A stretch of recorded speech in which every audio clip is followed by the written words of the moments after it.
En het optreden zelf was voor mij echt een kippenvelmoment.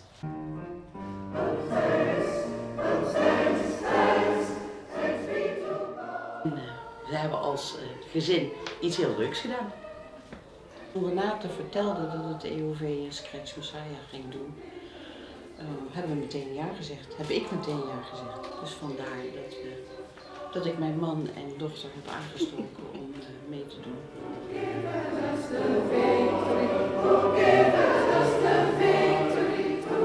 Maar dit was de eerste mogelijkheid die wij kregen om echt met z'n drieën een optreden te doen.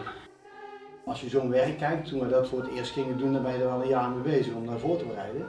Kijk, nu zijn we vanaf januari ongeveer begonnen met 1 keer in de maand weer de stukken op te halen, omdat heel veel mensen die hier zitten, ja, die kennen het stuk.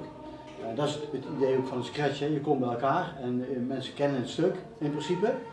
Alleen ja, dan ga je het samen doen. Kijk, bij de Scratch heb je wel vaak dat uit het land mensen daar naartoe komen en zeggen, nou, ik vind het leuk, ik heb een goede stem, ik kan lekker zingen, ik ken die stukken en ik vind het nog eens leuk om dat uit te voeren.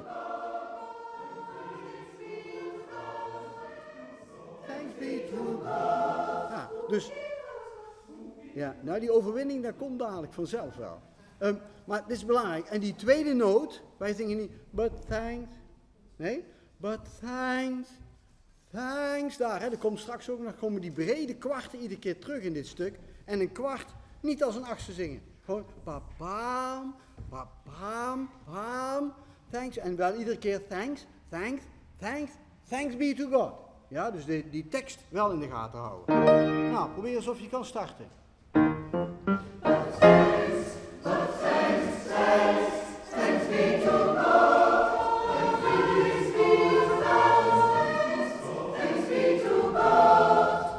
Ik zing in een groot koor, dat is voor mij iets wat ik nog mijn hele leven nog nooit mee heb gemaakt. En ik begin op leeftijd te komen. Dus je zou kunnen zeggen van, het wordt tijd of zo. Hè. Dus ik dacht van, laat ik het gewoon proberen. Oké, nog een keer. Kijk, die inzet, kijk nou eens over het boek heen. Ja? Ze hebben mij gevraagd om af en toe koorinzetten aan te geven. Dus daar kom ik voor hier, dan moet je wel kijken. Als je zo 1,5 uur bezig bent, pauze en dan weer 1,5 uur, dan gaat dat groeien. Dat gaat groeien en dat is gewoon leuk. Je voelt het in je lijf, je bent heel geconcentreerd bezig. Het was een geweldige dirigent en ik ben er blij mee. Dus dan ga je naar die spoken inderdaad toe. Hè? Maar dat kaatsen, probeer het licht. Niet te zwaar maken, dan krijg je dit. Hè? Doe nog eens, iets lichter. 2 en 3.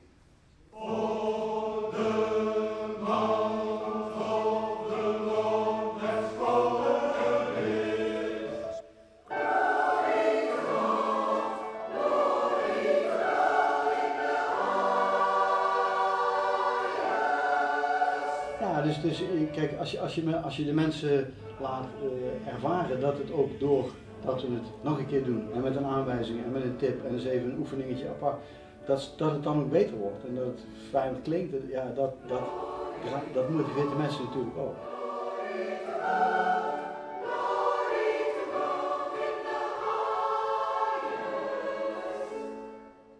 Kijk maar eens naar mij mee waar die accenten dadelijk komen te liggen. 3 en 1. Ik kwam daar ongeoefend binnen. En de vaste leden stellen je meteen gerust. Dus van, kom erbij staan.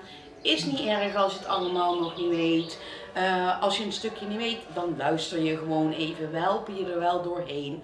En ze zorgen ook heel goed dat iedere gast naast iemand staat waar je gewoon verschrikkelijk veel van kan leren. En die ook echt gaat helpen van, is die maat en dan moet je zo en let even daarop. Ze wisten altijd wel iets, hoe slecht je het waarschijnlijk ook had gedaan.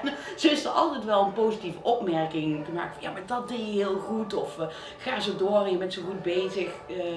En ook tijdens die zaterdag dat we aan het oefenen waren, die lange dag, daar hebben ze ook echt gezorgd dat iedereen op goede plaatsen stond en dat je voelt je gesteund en gedragen door alle zangers. Ja, welkom. Heel welkom. Ja.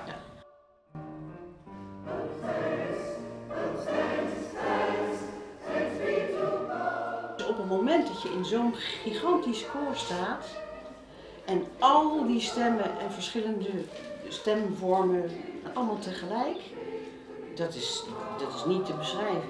Dat voel je echt. En het gevoel van dat je daar meedoet met je eigen instrument, dat doet een heleboel. Dat is leuk, dat is genieten. Daarom was het ook niet moeilijk om alle concentratie op te brengen, want we hebben zaterdag verrekkers hard gewerkt. Dat was een lange dag. En iedere keer weer concentreren en iedere keer weer die beweging maken. Maar iedereen had er zoveel lol in, dat was geweldig.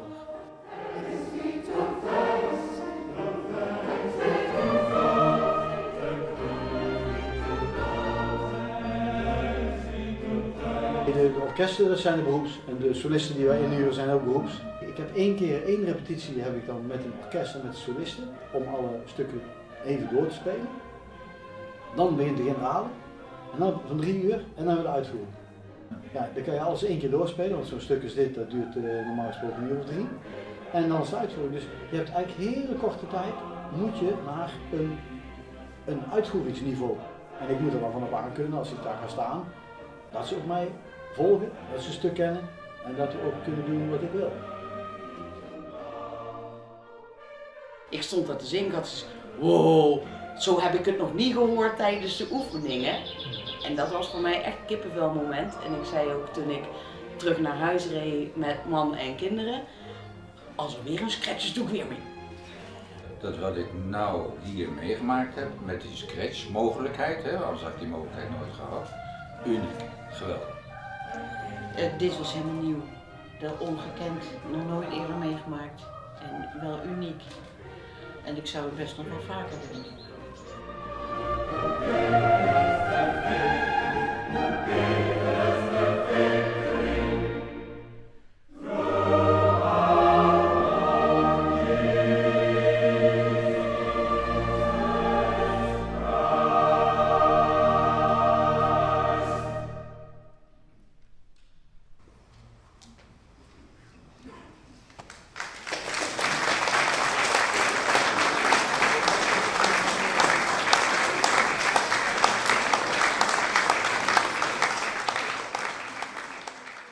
Wat ik ervan heb meegenomen is dat ik in september met Renate elke week ga. Omdat ik het zo ontzettend leuk vond en dit nog wel vaker wil ervaren. Je bent echt ingeleid. Ik ben echt ingeleid.